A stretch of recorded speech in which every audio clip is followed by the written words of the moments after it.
Welcome back, everybody. My name is Tucker, and in today's video, we are looking back at some 2019 NBA draft grades. And some of you might think this is way too soon to be looking at these grades.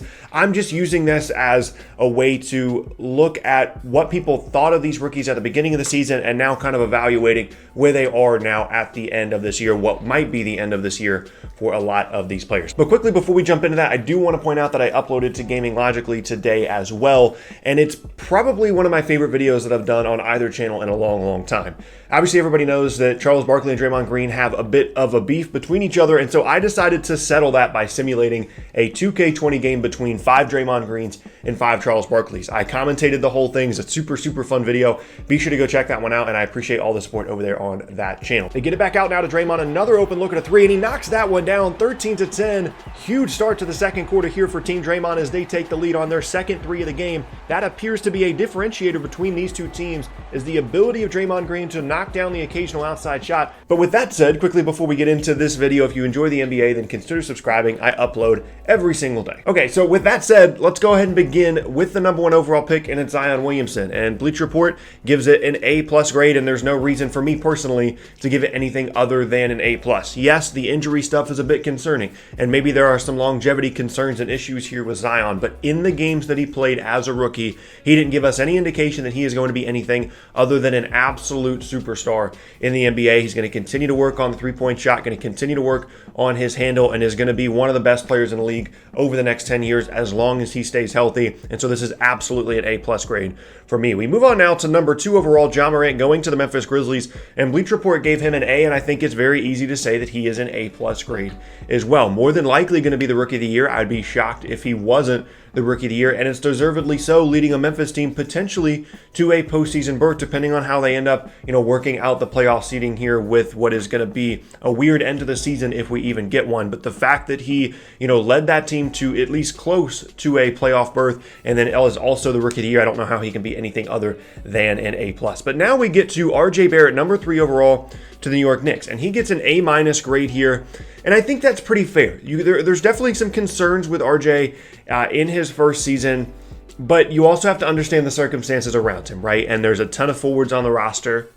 It was an up and down coaching situation where Fizdale got fired. Now they've got a new coach. They don't know if that guy's going to come back. And as always, there's just turmoil in New York, and it makes it really tough to kind of evaluate RJ Barrett's rookie season. He certainly has the talent, he has the size, he has the athleticism, and as long as he continues to work on his skills as being a willing playmaker, in addition to the scoring that he does have, as well as work on his jump shot, I think he's going to be a really good player. So I think an A- grade is fair, but really it's difficult to evaluate his first season just because of the circumstances that he was put in New York. We move on now to number 4 overall, DeAndre Hunter, going to the Atlanta Hawks, and they get a B grade here for DeAndre Hunter, and I think that's fair. I still like DeAndre Hunter as a player. I think as a 3-and-D player, I'm not really sure how you're going to do much better. Someone that can really defend, is a good athlete, and the outside shot is gonna be there, right? Like the thing at Virginia was that there wasn't a ton of volume with his 3-pointers. There was a good percentage, but he just wasn't taking all that many a game. And so as he gets more comfortable with the NBA line and taking more shots, I have no doubt in my mind that he is going to be able to knock down some perimeter shots and defend. Now the question is that worth a number 4 overall pick in the draft? That part is definitely questionable, and I think that's where the B grade comes in for selecting him where he is. But I think as a player, I think he's going to be fine.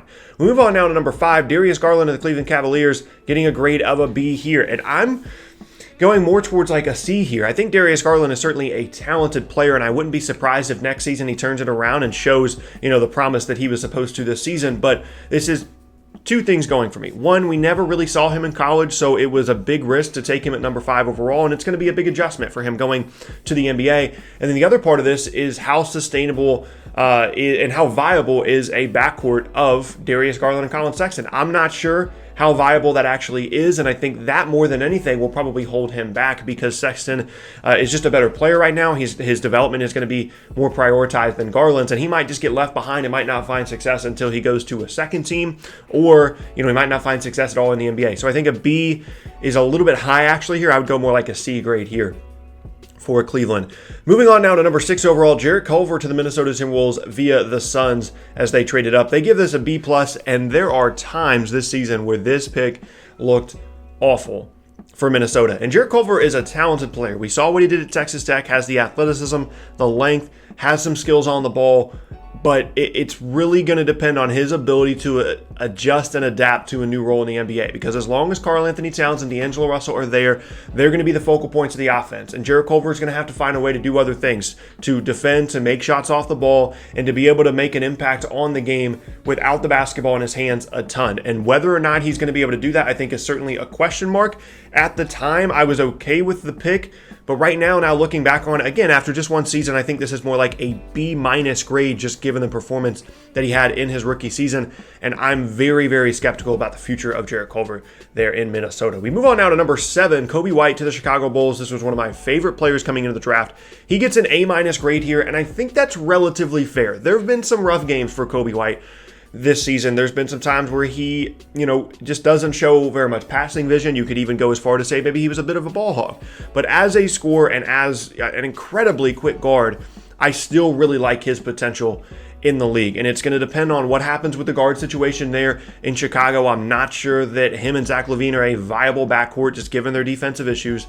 But I think that Coby White can be a really, really good scoring guard. Maybe not like an all-star caliber player or an all-NBA caliber guy or anything like that, but I think that it's possible that Coby White can be a borderline all-star caliber point guard as a scoring guard, and I think he showed that as a rookie, and so I think an A- grade is relatively fair here at number 7 overall. I would certainly rather have him than someone like Darius Garland, who went 2 picks ahead of him, so that's obviously a good thing going for him. Number 8 overall now, Jackson Hayes to the Pelicans via the Hawks. He gets a B- grade here for this selection, and I'd be willing to go more like a B here for Jackson Hayes, because it was always going to be a tough transition for him as such a young player, such a raw player, to be able to provide a positive impact on winning right away in the NBA. But I think the talent is there. The raw physical tools are certainly there. And him alongside Zion is going to be a really interesting front court to watch over the next handful of seasons. Now, is 8 a bit of a reach for him given the limited immediate impact that he had on the team? Probably, which is why I'm only giving it a B.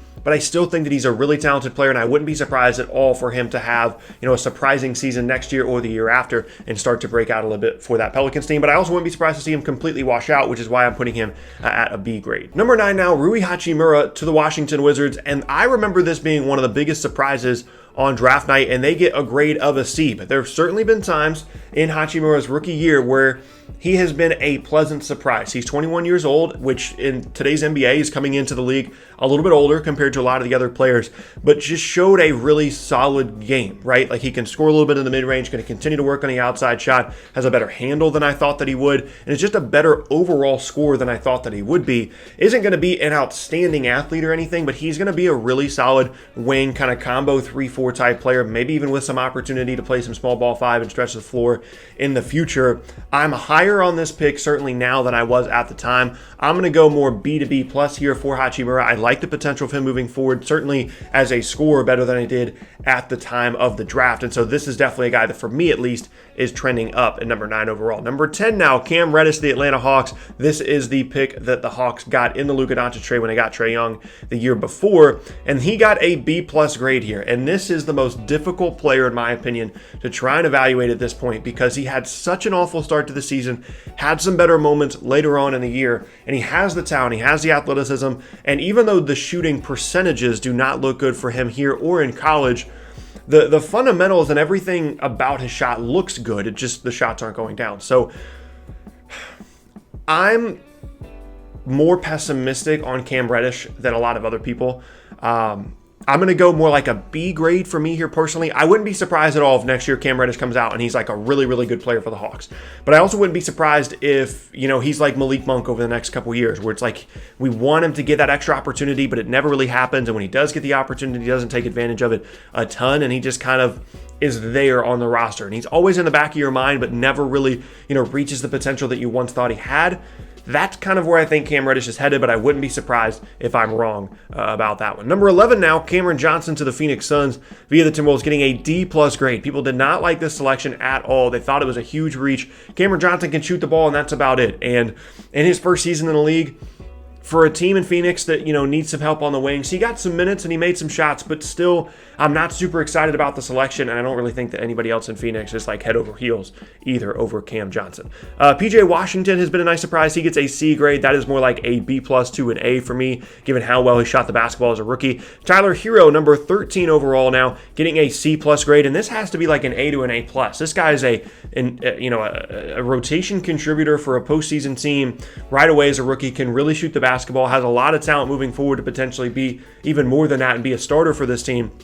Really, really like what Tyler Herro showed in his rookie season. I'm going to start going through these a little bit quicker. Romeo Langford is a player for the Celtics that I do like. I like his versatility and his defense more than I thought I would when he came into the league. He gets a B+ grade there. I'd go more like a B. Sekou Doumbouya didn't really get a ton of minutes for the Pistons until later in the season, but once Blake Griffin went down, showed to be a pretty high potential player. He gets a B+ grade here. I feel like that's pretty accurate, and someone that is certainly a pretty foundational part of what looks to be a pretty tough rebuild there in Detroit over the next couple of seasons. A couple of other guys here that I do want to highlight. Nickeil Alexander-Walker, I don't know what to think of, because sometimes you watch him and he's knocking down shots and he looks like he's going to be, a bigger version of Lou Williams, and then other times everything's just clanking off the rim and it looks like he's going to wash out of the league in a couple years. So he's a guy to keep an eye on as someone that has talent, but I just don't know if it's going to happen for him at the 17th pick. Other guys that I do want to highlight, we're going to do two more here in the first round, and that will finish up the video. Number 20, Matisse Thybulle getting a B grade. This is a player that in the beginning of the season I called the most overrated rookie in the entire class,